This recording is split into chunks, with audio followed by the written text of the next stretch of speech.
Welcome to the very first YouTube video of Flat with Plants. I'm Alexandra and today I wanted to talk to you guys about greenhouses, or more exactly this one behind me. But before we start, I just really wanted to say thank you to all of you that are watching this YouTube video coming from my Instagram. Thank you so much for this, and I do hope that you're enjoying this video and it doesn't disappoint you. And now back at the problem at hand, the greenhouse. As you might have seen on my Instagram, I am now the lucky owner of this beautiful greenhouse. Now, this was a gift from my husband, so I have no idea really where you can get one, but if it helps, it's called Juliana City Greenhouse. The greenhouse arrived on Tuesday evening, so we were so excited about it that we started putting it together pretty much straight away. It took my husband 6 hours to finish the greenhouse. And then after 6 hours, it was all ready to start receiving plants in. But enough with the background story, let's check out the greenhouse and the plants inside. Most of my plants are on the middle shelf of the greenhouse, and I have few smaller plants on this cute adjustable hanging shelves. This can be moved to different heights and positions, or you can choose to remove them entirely if you just don't want them in there at all. They work well for me because I think it just allows me to put a lot more plants inside. At the very bottom, there is more room for plants or just storing things. At the moment, I have my humidifier in there, but I think I'll take that out at some point. Stick probably some bar lights at the top and then add some smaller plants beneath that. So more plants. The reason I wanted to take the humidifier out, at least that's what I'm thinking I'm gonna do, is just because the humidity levels are quite high most of the time in the greenhouse. So I use these humidity monitors to monitor the humidity inside, and it's always stayed kind of around 75–80% without really turning the humidifier on.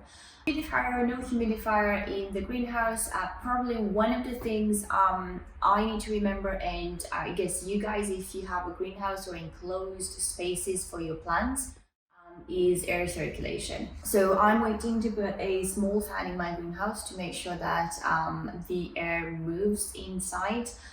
So the reason I wanted to do that is because long term the plants can probably get more damaged. So as much as it's really tempting to keep them closed in there to raise the humidity, long term you can bring in the greenhouse rot, fungus and really pests if there's not enough fresh air or the air doesn't circulate properly in the greenhouse. So there's two things that you can do. Well, one of them is to open the greenhouse and let fresh air in. So I usually open the front doors, so it has like 2 sliding doors at the front that I usually open every day, and then I can also open the top of the greenhouse, which is just really nice because then air can just go in and out and circulate in the greenhouse. The other thing you can do, as I said earlier, I'm waiting for a small fan, so you can buy a small fan, position it in the greenhouse and basically see if it works for you or not. If it's a really tiny space, it might not work, as it can really damage the plants and the leaves if the fan is too strong. So I guess just see your setup. The other bit I've always added to my setup, greenhouse or not, have been grow lights. And the reason I've always had grow lights with my plants is because I live in lovely London, where the sun doesn't really come up too often. So while summer is great, as we have some really big windows at the flat, from about October to April, it's actually quite dark and cloudy. Obviously the days are shorter, which means a lot less light for your plants. So I have a lot of different ones. I started buying them in 2018. Yes, it's 2020. So I started buying the first one in 2018. I started with the pink colored ones from Amazon. I still have actually a few of them that I use. And then I changed to a few full spectrum ones and so on.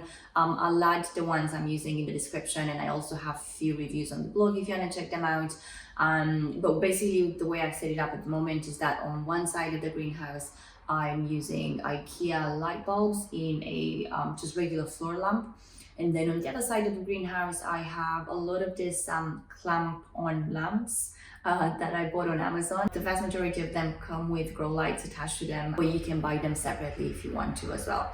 The downside with the clamp on lamps is that you physically have to attach them to something. So unless you have shelves with table desks around that you can just attach them to it, it's really difficult to have them around.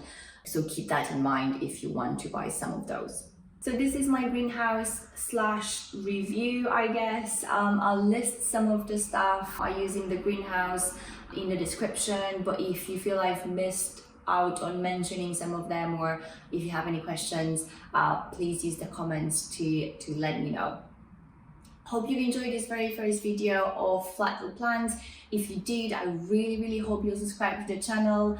And if you didn't, well, I don't really know what to say to that, except hopefully you'll come back at some point. Thanks for watching, guys, and I'll see you next time.